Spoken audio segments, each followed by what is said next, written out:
My name is Elena, and at 22 years old, I became a mother to a child I never carried. My sister Vanessa packed her bags and chased the life she'd always wanted, leaving me holding a diaper bag and a cold ultimatum handed down by our parents. For 18 years, I existed as a shadow in the background, the one who gave up everything while she played at reinventing herself in the city. But today is graduation day. Vanessa just glided into this packed auditorium in a silk dress, clutching an expensive gift, fully prepared to reclaim a son. What she doesn't realize is that she's walking into something she never saw coming. She's convinced she's the centerpiece of this moment, but she's about to learn that history isn't authored by the people who arrive for the photograph.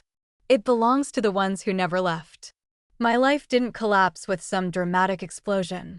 It ended with the sound of a tea kettle screaming at 2 in the morning.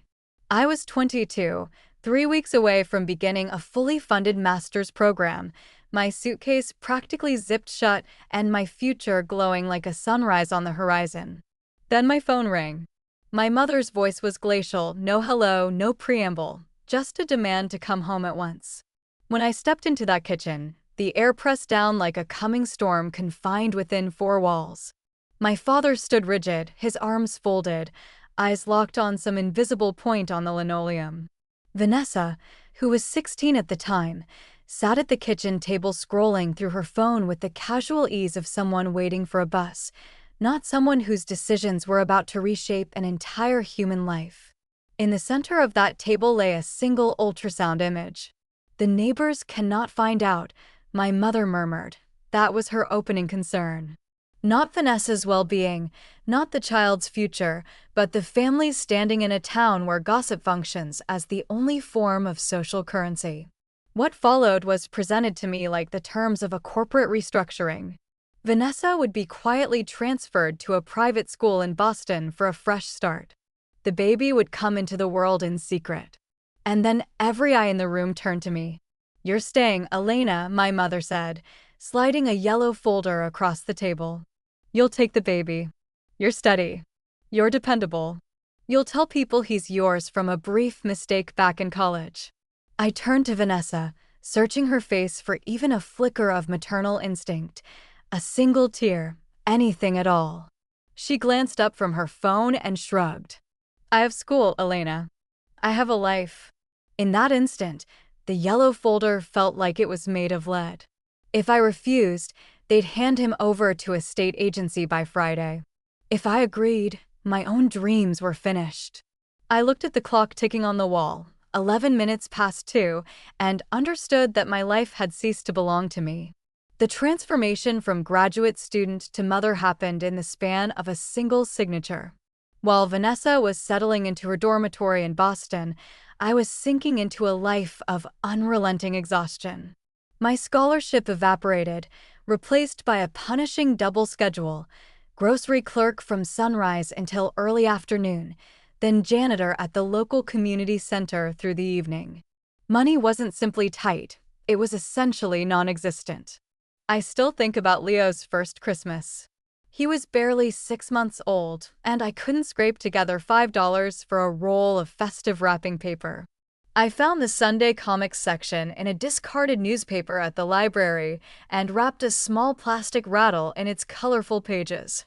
I sat on the floor of my tiny apartment and wept quietly, watching him tear into the paper with a toothless grin. He had no awareness of what poverty felt like, but its weight nearly broke me every single day. My parents kept their word in the only way that suited them. They maintained the secret, which also meant they maintained their distance. They had no interest in having that particular mistake visible at their dinner table. And Vanessa was simply gone, a ghost. Not a birthday card, not a single question about whether he was crawling or teething or thriving. To her, Leo was an inconvenience she had neatly outsourced and forgotten. The hardest moment arrived when Leo turned 4. He found a photo of Vanessa tucked inside an old box, her high school graduation picture. He pressed his small, sticky finger against her face and asked, "Mom, who is this pretty lady? How come she never comes to my birthday?" I had to look into those guileless eyes and construct a lie. I told him she was a busy aunt who lived somewhere far away. But as I pulled his covers up that night, the cruelty of the whole arrangement settled over me like a cold fog. Vanessa was somewhere across the country finishing her MBA, her hands clean and her nights unbroken, while I was scrubbing floors to keep milk in the refrigerator. I wasn't simply raising a child. I was shielding a woman who didn't even wonder if we were still breathing. For 18 years, Boston's silence was the one constant I could count on. But as Leo's high school graduation drew near, something in the atmosphere shifted. I was checking the fit of his cap and gown one morning when the front door swung open without so much as a knock. There was Vanessa, looking as though she'd stepped directly off a magazine cover. Her emerald silk dress caught the light as she moved. Her auburn hair fell in a perfect wave. On her arm stood Harrison, a man whose wristwatch probably cost more than my car. She didn't look at me with any trace of gratitude. She surveyed my living room with a faint, patronizing pity, as though she were dropping by to visit a charitable cause. "We're here for the big day," she announced, her voice polished and carrying. She didn't ask how I was. She walked straight to Leo, who was standing near the kitchen table, and pulled him into a suffocating embrace. "Look at you. You have your mother's eyes," she chirped brightly, throwing a theatrical glance toward Harrison. A cold shiver moved through me. She hadn't come to reconnect. She had come to perform. Over dinner, which she insisted on hosting at the most expensive restaurant in town, she spent the entire evening rewriting history. She told Harrison elaborate stories about painful sacrifices and complicated family circumstances that had forced her to keep her distance while she built a future for her son. Every time I attempted to speak, to mention the sleepless nights through Leo's fevers, the 2 jobs I worked to pay for his braces, she silenced me with a condescending pat on the hand. "Elena was such a wonderful help," she told Harrison with a regal smile. "She was truly the best nanny a sister could ask for. I honestly don't know how we'd have managed the childcare without her." The nanny. 18 years of motherhood compressed into a job title. I looked over at Leo. His expression was carefully neutral, but I noticed his hand tighten around his water glass. Vanessa believed she could purchase 18 years of love with a designer gift and a weekend of performance. She had no idea that Leo had stopped believing in fairy tales a very long time ago. The morning of graduation arrived heavy with more than just summer humidity. The gymnasium was filled to capacity, rows of folding chairs packed with expectant families. I found my place in the 3rd row, but Vanessa had no interest in sitting with me. She positioned herself near the graduate entrance, placing herself precisely where the hired photographers couldn't miss her. She was holding an enormous white box, a custom bakery cake that likely cost more than my monthly utility bill. Piped across it in bold pink frosting were the words, "Congratulations from your real mom." When the processional began, Vanessa didn't merely applaud. She made a production of it. The moment Leo's name was announced, she let out a piercing shriek and waved her designer handbag overhead. She slipped past the velvet rope and intercepted him just as he stepped down from the stage holding his diploma. In front of 200 people, she thrust the cake toward him and angled her face so Harrison could capture the moment on his phone. "I'm so proud of our boy," she cried out, loud enough to hush the rows around her. She reached for his graduation cap as though she had been the one waking up for early morning practices, the one sitting through every illness and heartbreak. I sat frozen, feeling the collective gaze of the community settle on me, neighbors who had watched me raise him alone for nearly 2 decades. The insult was deliberate. She was attempting to rebrand herself in a single afternoon, erasing 18 years of my life with a lie written in frosting. But as she leaned in for a mother-son photograph, Leo did something she never anticipated. He didn't smile. He didn't reach for the cake. He looked directly at her and said quietly, "I think you're in the wrong seat." The gymnasium fell into a heavy, suffocating silence. Leo stepped back from her outstretched arms, left the cake untouched, and walked back to the podium, his footsteps ringing against the hardwood. As the class valedictorian, he had the final address, and the entire room watched as he reached beneath his graduation gown and produced a worn yellow folder. I had a speech prepared about the future, Leo began, his voice steady and amplified across the room. But today, someone brought the past into this room. So I think it's time we talk about history, the real kind. Not the kind written in frosting. He opened the folder.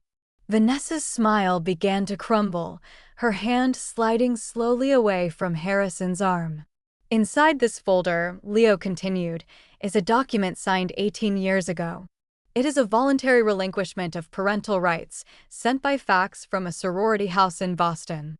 It was signed by a woman who decided that a child would interfere with her future. That woman is standing right over there in the emerald dress. A collective gasp moved through the audience like a wave. Harrison went rigid, his phone still pointed at the stage, his expression shifting from pride to undisguised horror. Vanessa's face strained of all color, the carefully calculated charm dissolving into something ghostly and stricken. For 18 years, Leo's voice grew steadier with each word. I was told she was simply too busy. But these pages tell a different story. They tell the story of a woman who had no interest in being a mother until it became convenient for her public image. And while she was constructing her dream life, another woman was constructing mine. He looked directly at me in the third row, his eyes burning with a fierce and protective love. The woman who worked 2 jobs. The woman who wrapped my presents in newspaper. The woman who attended every single parent-teacher conference and sat up through every fever while my biological mother didn't even have my phone number. He raised the yellow folder above his head for the entire room to see. Biology is an accident, he said clearly. But motherhood is a choice. Vanessa, you chose to walk away. Elena chose to stay. So if you're searching for a real mother, she is not the one holding the cake. She's the one who has been here the entire time. The silence that followed was total, broken only by the sound of Vanessa's designer bag slipping from her grip and hitting the floor. Her stunt hadn't merely backfired. It had stripped her bare in front of the one thing she had always feared most, the truth. That silence didn't last. It gave way to a roar of applause that rattled the rafters, not the polite, ceremonial clapping of a graduation, but the sound of 200 people rising to their feet for something real. I stood too, my legs unsteady beneath me, as Leo walked off the stage and past Vanessa without a single backward glance. She reached for Harrison, her voice dropping into a frantic, high-pitched whisper. Harrison, he's just emotional. He doesn't understand. But Harrison pulled his arm away as though her touch had burned him. He stared at the yellow folder Leo still held, then back at the woman he thought he'd known. You told me you were forced to give him up, he said, his voice cutting clearly through the quieting room. You told me you were the victim. You never mentioned that you faxed away your own son to protect your social life. He didn't wait for a response. He turned on his heel and walked out through the double doors, leaving Vanessa standing alone beside a cake slowly softening in the heat. My parents tried to intercept us at the exit, my mother's face contorted with mortification. Elena, how could you allow him to do that? The scandal. Leo stepped between us, drawing himself up to a height that suddenly seemed far beyond his years. The only scandal, he said steadily, was believing you could replace 18 years of sacrifice with a single afternoon of pretending. We walked out together into the warm afternoon light, leaving the golden child and her fractured reputation behind. Vanessa had engineered that moment to be her perfect triumph, and instead she received a very public unraveling. As we reached the car, Leo placed the yellow folder into my hands. Let's go home, Mom, he said. And for the first time in 19 years, the weight of that folder felt like nothing at all.